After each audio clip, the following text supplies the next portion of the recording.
l'esprit est là. Il aurait été facile pour les Juifs de démontrer devant le pouvoir romain que le christianisme était une nouvelle religion. Cela n'aurait pas été admis par Galion, le proconsul compétent pour la Grèce. Car Rome accordait le statut de religion, autorisé à certaines d'entre elles dans le judaïsme, mais pas à d'autres. Ainsi, chaque religion s'organisait comme elle l'entendait, sans toutefois s'opposer à la loi romaine. Mais au lieu de dire que la doctrine de Paul était une nouvelle religion, les Juifs déclarèrent à Galion, dans le passage des Actes qui nous concerne aujourd'hui, les Juifs déclaraient à Galion que la doctrine de Polieur, telle la loi mosaïque. Ils ont donc fait de la nouvelle foi, malgré eux, une question purement interne au judaïsme, ce qui a amené Galion à ne pas intervenir par mesure de prudence et aussi par respect de la séparation de deux ordres, le politique et les religieux. C'est bien ce que nous disent les Actes. S'il s'agissait d'un délit ou d'un effet grave, c'est Galion qui parle. Je recevrai votre plainte, à vous, Juifs, comme il se doit, mais il s'agit de débats sur des mots, sur des noms et sur la loi qui vous est propre. Cela vous regarde.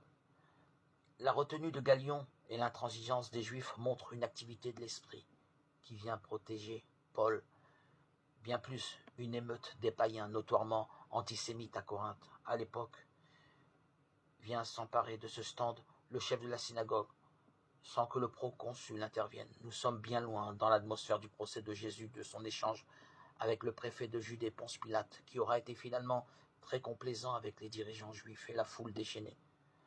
La foi en la résurrection de Jésus-Christ progresse en particulier dans cette grande ville de Corinthe, où Paul finira par fonder une église. L'activité de l'esprit est intense après la résurrection de Jésus. Comme elle l'avait lui-même promis, son compagnon, le Paracétos, défenseur, est à l'œuvre. Et rien ne pourra arrêter la propagation de la foi en Jésus Seigneur et Sauveur, notamment à Corinthe, car elle donne la vraie joie, une joie imprenable, quelles que soient les circonstances. C'est ce que disait Jésus aux disciples lors de ses derniers moments dans l'Évangile, lorsqu'il dit « Votre joie, personne ne voulant. En ce jour-là, vous ne poserez plus de questions. » La compréhension complète de la résurrection de Jésus-Christ ouvrira chez les disciples une perspective inouïe, celle de ne plus imaginer une fin à sa propre vie. Cela modifie totalement la perspective des êtres humains sur le plan psychologique. Ne serait-ce que cela, et provoque naturellement la joie, et une joie qui dure. Cette joie rejoint le psalmiste. Cette joie qui est complète lorsqu'il dit « Tous les peuples, battez des mains, acclamez Dieu pour vos cris de joie ». Et cette joie vient retrouver la nôtre, contemporains modernes que nous sommes. Alors réjouissons-nous plus encore, aujourd'hui, devant une foi qui a duré, qui s'est propagée partout, et dont la vocation est de grandir.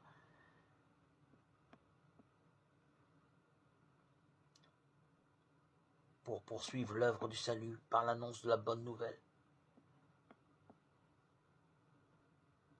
Ô Seigneur, ma joie de te connaître est complète, car ma vie a choisi une autre voie, celle de la vie éternelle. Tu es la résurrection et la vie, renouvelée dans l'esprit qui nous accompagne, nous inspire chaque jour. Donne-nous le zèle de ta parole pour en vivre et pour l'annoncer à tous ceux qui t'attendent et qui attendent ta joie parfaite. Amen.